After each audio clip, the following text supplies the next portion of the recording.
Sir ನೋಡಿ, ನಮಗೆ 8:45 ಕಾಲ್ ಬಂದು ಸರ್. ಕಾಲ್ ಬಂದ ತಕ್ಷಣ ಇಮಿಡಿಯೇಟ್ ಆಗಿ ನಾವು ಸಚಿವಾಲಯದಿಂದ ಗಾಡಿನ ಟರ್ನ್ಔಟ್ ಮಾಡಿದ್ವಿ. ಗಾಡಿ ಟರ್ನ್ಔಟ್ ಮಾಡಿ ಇಲ್ಲಿ ಸ್ಪಾಟಿಗೆ ಬಂದು ಇಮಿಡಿಯೇಟ್ ಆಗಿ ನಾವು ಏನು ಆಕ್ಸಿಡೆಂಟ್ ಆಗಿತ್ತು, ನಾವು ಬರೋ ಡ್ರೈವರ್ಗೆ ತಲೆಗೆ ಪಟ್ಟಾಗಿತ್ತು, ಅವ್ರು ಇಮಿಡಿಯೇಟಲ್ಲಿ ಆಂಬುಲೆನ್ಸ್ಲಿ ಶಿಫ್ಟ್ ಮಾಡಲಾಯಿತು.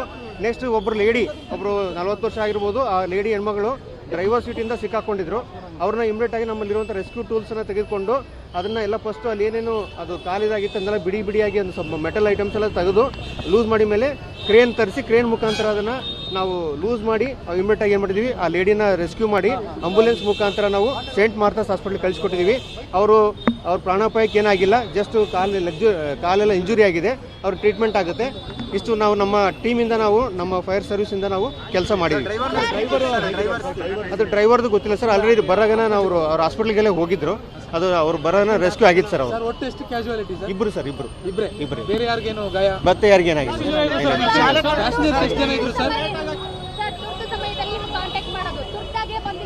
ಮೇಡಮ್ ಬಂದಿದ್ವಿ ಇಲ್ಲಿ 1 ವೇ ಅವರಿಂದ ನಾವು ಬರ್ಬೇಕು. 1 ವೇ ಇದರಲ್ಲಿ ಬರೋಕ್ಕಾಗಲ್ಲ. ನಾವು ಲೇಟ್ ಆಗಿ ನಾವು ಕಾಲ್ ಕೊಟ್ಟ ತಕ್ಷಣ ನಮ್ಮ ಗಾಡಿ ಬಂದಿದ್ದೀವಿ ಸುತ್ತಾಕೊಂಡು. ಟ್ರಾಫಿಕ್ ಅಂತಿಲ್ಲ, ಇಬ್ಬರು. ಅದು ಗೊತ್ತಿಲ್ಲ, ಅದೇನು ಗೊತ್ತಿಲ್ಲ ಸರ್. ಅದು ಅವ್ರ ಟೆಕ್ನಿಷಿಯನ್ ಹೇಳ್ಬೇಕು, ಅವ್ರ ಆರ್ ಟಿ ಒ ಇಲ್ಲ, ಅವ್ರ BMT ಸರ್ ಹೇಳ್ಬೇಕು. Thank you.